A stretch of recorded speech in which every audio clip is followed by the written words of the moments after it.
Hello everyone, welcome back to the channel banking professionals make it possible. उम्मीद करती हूँ आप लोग की तैयारी अच्छी चल रही होगी, आपका हेल्थ भी अच्छा होगा।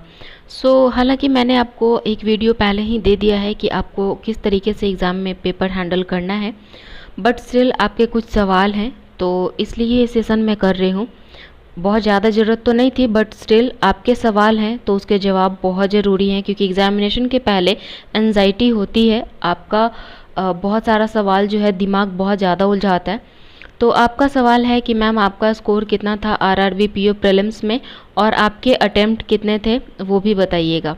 तो हम लोग ये भी डिस्कस करेंगे मॉक में आपका कितना स्कोर आना चाहिए, सेफ अटेम्प्ट क्या होना चाहिए एग्जामिनेशन में इस साल, ठीक है 2021 में, कट ऑफ क्या हो सकता है इस बार हर कैटेगरी का। तो हालांकि मैंने ये सारा जवाब दिया हुआ है, बट स्टिल अगर आपके डाउट्स हैं तो मैं एक पर्टिकुलर सेशन ये कर रही हूँ ताकि पूरे के पूरे सवाल के जवाब आपको एक जगह पे मिल जाए। उम्मीद करती हूँ आपने अभी तक चैनल को सब्सक्राइब कर लिया होगा, नहीं किया है तो सब्सक्राइब करके बेल आइकन दबा लीजिए ताकि आगे आने वाले वीडियो के अपडेट्स आपको मिलते रहें। चलिए शुरू करते हैं। ये रहा मेरा score. Puja Kumari, roll number, registration number, date of examination 13 सितंबर को था, कैटेगरी ओबीसी और अप्लाइड फ्रॉम बिहार। बिहार से मैंने अप्लाई किया था। मैक्सिमम स्कोर 40 स्कोर का होता है टोटल 80 मार्क्स के लिए। अगर सेक्शनल कट ऑफ की बात की जाए तो सेक्शनल कट ऑफ जो होता है वो यहाँ पे था 6.25 रीजनिंग के लिए और 4.25 क्वांटिटेटिव एप्टीट्यूड के लिए, और टोटल स्कोर यहाँ पे 48 होना चाहिए था। That means this is the cut off. अगर 48 जिसने भी स्कोर किया था वो सारे क्वालिफाइड कहलाए थे, ठीक है, प्रीलिम्स के लिए। ये प्रीलिम्स का कट ऑफ था पिछले साल का, ठीक है। मेरे स्कोर थे रीजनिंग में 26 थे और क्वांटिटेटिव एप्टीट्यूड में 31.25 थे, और टोटल स्कोर आपको दिखेगा यहाँ पे 57.25 था, ठीक है। अब आप ये सोच रहे होंगे कि मैम आपका तो रीजनिंग सेक्शन स्ट्रांग है, आपका क्वांट्स में कैसे स्कोर ज़्यादा आया। तो आपको बताऊं कि मैंने आपको क्या कहा था कि आपका कोई भी सेक्शन स्ट्रांग हो, इट डजेंट मैटर, मैटर करता है कि पेपर का लेवल कैसा आया है। पेपर का लेवल ही अगर ऐसा है कि क्वांट्स इजी आया है और रीजनिंग जो है वो टफ आया है, तो ऑब्वियसली बच्चे क्वांट्स पहले करेंगे, रीजनिंग को बाद में करेंगे, ठीक है, या फिर क्वांट्स ज़्यादा करेंगे, रीजनिंग को उसके मुकाबले कम करेंगे। तो ये पेपर डिसाइड करता है कि किस टाइप का पेपर आ रहा है, उसके अनुसार आपको वहाँ पे देखना पड़ेगा कि इन दोनों में से कौन पहले अटेम्प्ट करना है और इन दोनों में से किस में ज़्यादा अटेम्प्ट करना है, ठीक है। आपका कौन स्ट्रॉन्गेस्ट सेक्शन है, कौन वीकेस्ट सेक्शन है, वो मैटर वहाँ पे इतना ही करेगा कि आपको नंबर ऑफ अटेम्प्ट या फिर पहले अटेम्प्ट कौन सा करना है, नंबर ऑफ अटेम्प्ट किस में ज़्यादा करना है, सिर्फ और सिर्फ इतना ही मतलब रह जाता है आपके स्ट्रॉन्गेस्ट और वीकेस्ट सेक्शन का, ठीक है। अब आप पूछेंगे कि मैम आपका अटेम्प्ट कितना था, तो मेरा अटेम्प्ट रीजनिंग में सिर्फ 25 था और क्वांट्स में 27 था, ठीक है। यहाँ पे भी देखिए मैंने अटेम्प्ट क्वांट्स में ही ज़्यादा किया था, और आपको दिख रहा है कि यहाँ पे +1 हुआ है नॉर्मलाइजेशन की वजह से, और वहाँ पे 4.25 का इंक्रीमेंट हुआ है, मतलब टोटल 5.25 स्कोर मुझे ज़्यादा मिले थे अपने अटेम्प्ट से, ठीक है। अटेम्प्ट मेरे 52 थे और स्कोर मेरे 57.25 हैं। मैंने पहले भी कहा है इसके बारे में कि आपको एक्यूरेसी पे ध्यान देनी है, ठीक है। अगर आपकी एक्यूरेसी अच्छी है तो नॉर्मलाइजेशन में इसका भी फ़ायदा मिलता है। नॉर्मलाइजेशन में आपका टफ और इजी शिफ्ट का तो फ़ायदा मिलता ही है, साथ ही साथ आपकी एक्यूरेसी अच्छी है इस बात का भी फ़ायदा मिलेगा आपको, ठीक है।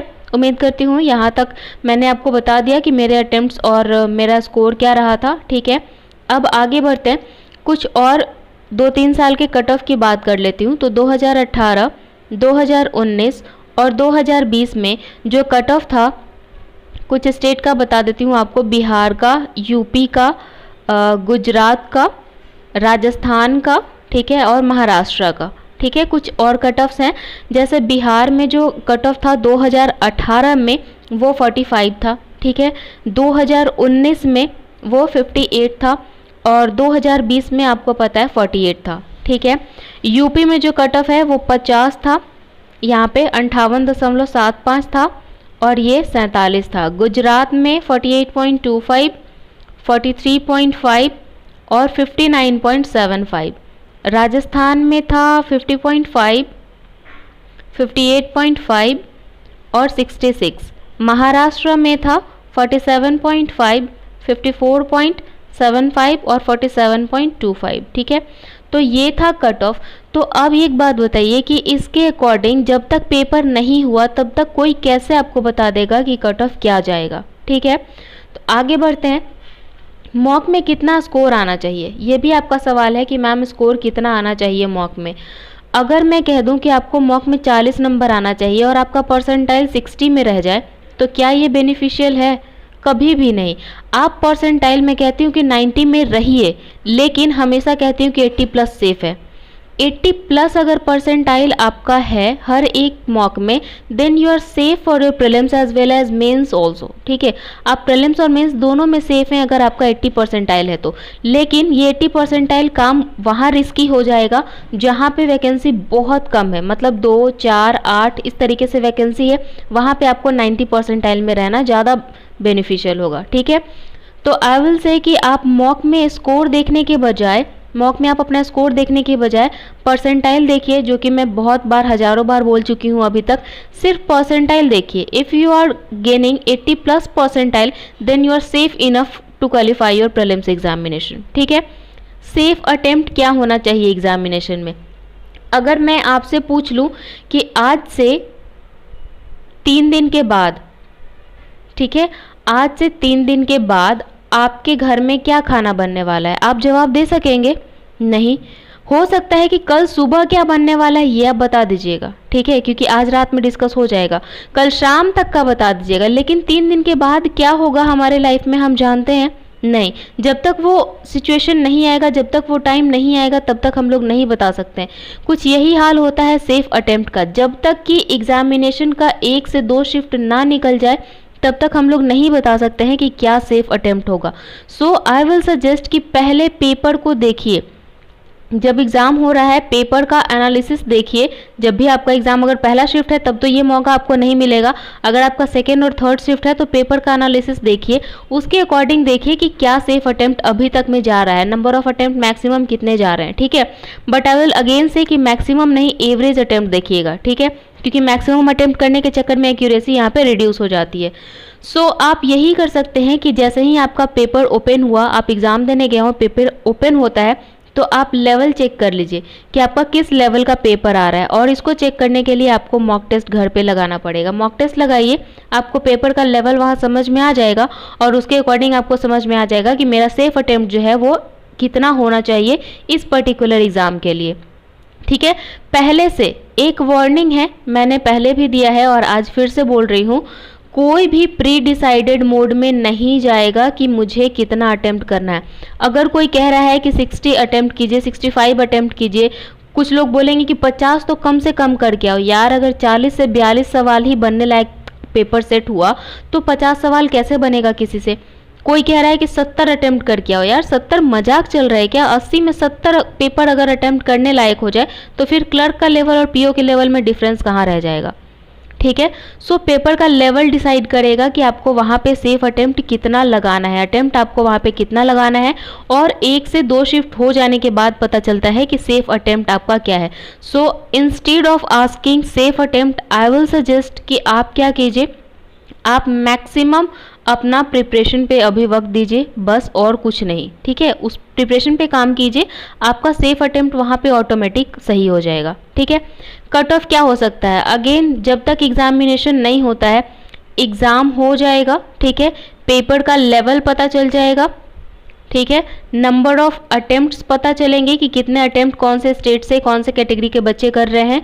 उसके बाद ही कट ऑफ डिसाइड होगा हर कैटेगरी का। इसलिए अभी से मत सोचिए कि कट ऑफ क्या होगा, ठीक है। हम लोग फ्यूचर को इतना ज़्यादा देखने में लग जाते हैं कि आज क्या हो रहा है वो हमें नहीं पता चलता है, ठीक है। आज को बेस्ट बनाइए, फ्यूचर भी बेस्ट हो जाएगा, ठीक है। तो बहुत ज़्यादा इसमें बात नहीं करना था और बहुत ज़्यादा मैं आपका वक्त भी नहीं ख़राब करूँगी, क्योंकि आज है 29 और आज ऑलमोस्ट आपका निकल चुका है। अभी 1 से 2 मौका आप लगा सकते हैं। 30 और 31 सिर्फ और सिर्फ 2 दिन बचा है और आपको इसमें बेस्ट तैयारी करनी है, ठीक है। तो उम्मीद करती हूँ आपके सारे सवाल का जवाब मैंने आपको दे दिया। यहाँ पे भी आपको ये चीज़ समझा दिया होगा कि आपका जो कट ऑफ है वो यहाँ पे कुछ और ही कट ऑफ दिख रहा है। 18 में कुछ दिख रहा है, 19 में कुछ दिख रहा है, 20 में कुछ दिख रहा है। Just a minute, I am just changing the ink. 18 का कट ऑफ, 19 का कट ऑफ और 20 का कट ऑफ देख लीजिए।